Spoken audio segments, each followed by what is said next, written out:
किसान जय विज्ञान।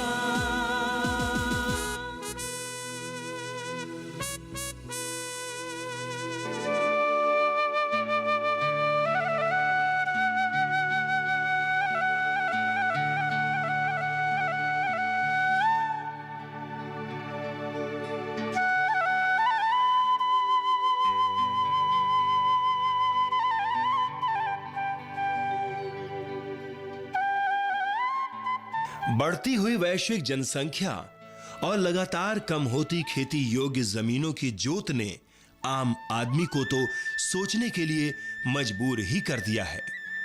कृषि वैज्ञानिकों को भी नई तकनीकों और नवीन कृषि पद्धतियों की खोज के लिए गंभीर कर दिया है। जरूरतें लगातार बढ़ रही हैं और कृषि वैज्ञानिक लगातार खाद्यान्न और फल सब्जियों के बेहतर उत्पादन की दिशा में कार्य कर रहे हैं। खेती के लिए जमीनों का आकार कम हुआ है।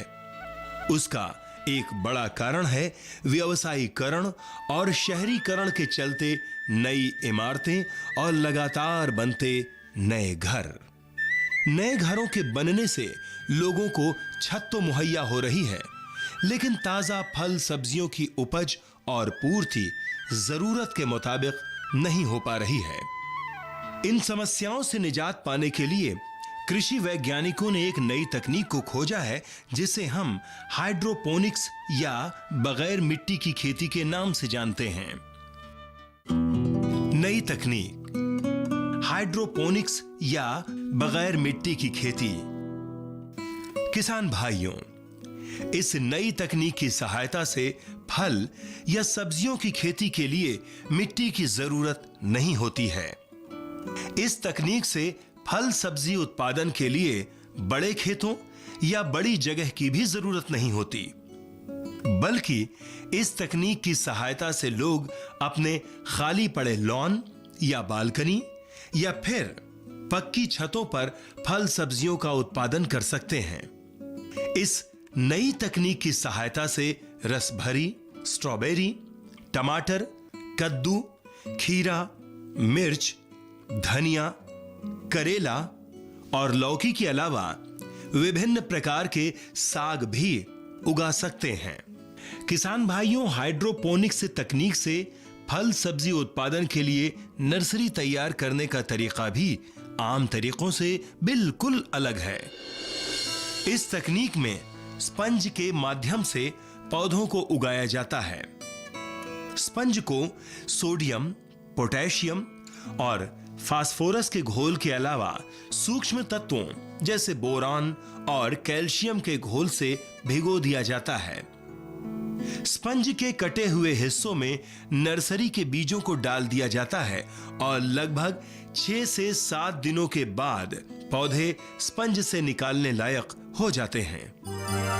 किसान भाइयों, इस नई तकनीक में पौधों की रोपाई के लिए मिट्टी की जगह लोहे या प्लास्टिक की पाइप का प्रयोग किया जाता है।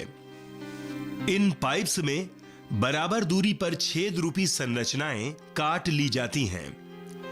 इन कटी हुई संरचनाओं में गिलास या प्लास्टिक के बर्तनों या छोटे गमलों को रखा जाता है। इन बर्तनों में नीचे की ओर कुछ छेद बने होते हैं। इन नन्हे पौधों को सहारा देने के लिए इन बर्तनों में पत्थर के छोटे छोटे टुकड़े डाल दिए जाते हैं। इन टुकड़ों के बीच में नर्सरी में उगाए गए नन्हे पौधों को सीधा करके रख दिया जाता है। रोपाई से पहले प्लास्टिक के पाइप में पौधों के लिए जरूरी रसायनों और पोषक तत्वों का घोल भरा जाता है। उर्वरक घोल में 250 लीटर पानी के साथ 3 kilogram monopotassium phosphate, 9 kilogram potassium nitrate, 15 kilogram calcium nitrate और 8 किलोग्राम मैग्नीशियम सल्फेट का मिश्रण होता है, जबकि पोषक तत्वों के घोल में 250 लीटर पानी के अलावा 300 gram boric acid, 50 gram copper sulphate, 500 gram iron sulphate और 200 ग्राम मैग्नीज सल्फेट का घोल होता है। इन पौधों के बड़े हो जाने पर इन्हें सहारा देने वाली झाड़ या जाल इत्यादि की जरूरत होती है। आइए और अधिक जानकारी लेते हैं वरिष्ठ वैज्ञानिक डॉक्टर आनंद अखिला से, जो सिंगापुर से इस आधुनिक तकनीक का अध्ययन करके आपके सामने लाए हैं।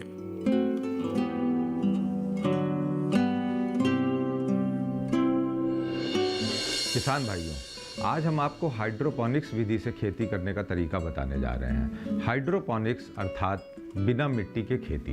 हाइड्रोपोनिक्स का जो तरीका होता है उसमें सिर्फ पानी में सब्जियां उगाई जाती हैं, और क्योंकि जो हम पारंपरिक हमारी सब्जी उगाने का तरीका है और फल उगाने के तरीके हैं, उसमें हम ज़मीन में बहुत से उर्वरक डाले जाते हैं, बहुत सी कीटनाशक डाले जाते हैं जो ज़मीन के जरिए से पौधों में अवशोषित होते हैं और ऊपर जा कर के वो अपना काम करते हैं। इस विधि से जो पारंपरिक पौधे हैं वो खासकर बेल वाले पौधों में बहुत ज़्यादा इसकी सफलता देखी गई है, जैसे लौकी, कद्दू, टमाटर और खीरा है या तरोई है। वो ऐसे पौधे जो सब्जियों के हैं जो कि बेल की तरह बढ़ते हैं और वो टट्टर पे या और दूसरे सपोर्ट के साथ लगाए जाते हैं, उनका जो है वो हाइड्रोपोनिक विधि से बहुत अच्छे तरीके से वो विकसित होते हैं। और फलों में यहाँ तक कि अनानास की भी खेती हाइड्रोपोनिक विधि से की जाती है।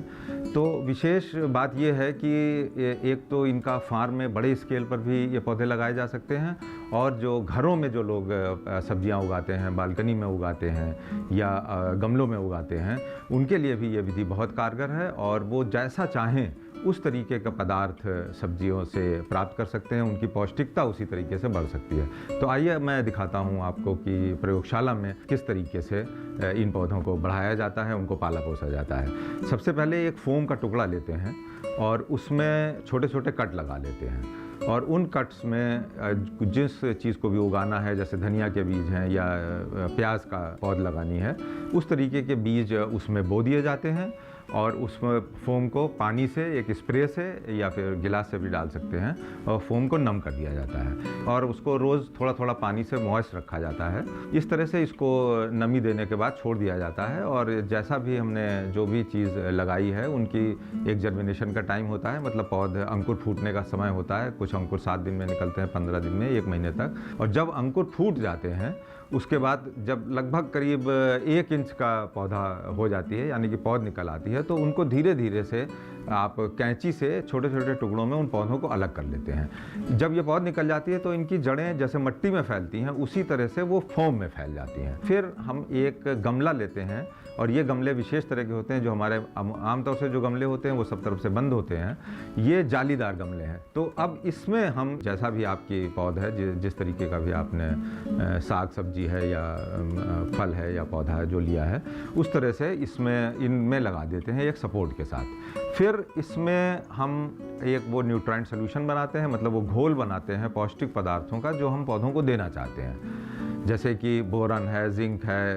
कैल्शियम है, फास्फोरस है, ये सब। और जो उर्वरक जो हम साधारण तौर पे देते हैं ज़मीन के जरिए, उनका भी एक घोल बना लेते हैं। अब इस घोल को हम जो एक इनलेट देते हैं ये अपने गमले में, और एक आउटलेट देते हैं, और इस घोल को प्रवाहित किया जाता है। अब इसमें जड़ें हमारे फोम में पहले से हैं, और जब ये घोल प्रवाहित किया जाता है तो पानी के साथ साथ वो सभी पदार्थ जो पौधों के लिए आवश्यक हैं वो उसमें चलते रहते हैं, ऊपर जाते रहते हैं। धीरे धीरे ये पौध और बड़ी होती जाती हैं, और इन्हीं गमलों में फिर आप एक सपोर्ट दे देते हैं ऊपर। अगर बेलनुमा आपने सब्जियां उगा रहे हैं तो उसको एक सपोर्ट दे देंगे, वो बढ़ती चली जाएंगी।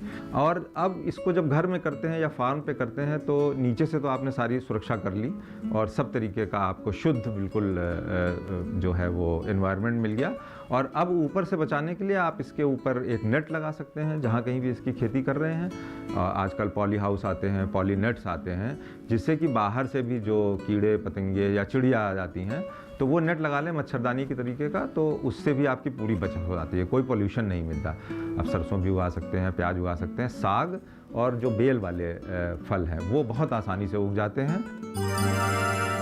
किसान भाइयों, इस नई तकनीक से फल सब्जी उत्पादन के लिए अलग से किसी भी प्रकार के उर्वरक या कीटनाशकों की कोई जरूरत नहीं होती है, इसलिए ये स्वास्थ्य के लिए भी हितकर हैं। इस नई तकनीक से किसान तो बेहतर उत्पादन प्राप्त ही कर सकते हैं, शहरों के लिए भी ये तकनीक फायदेमंद है।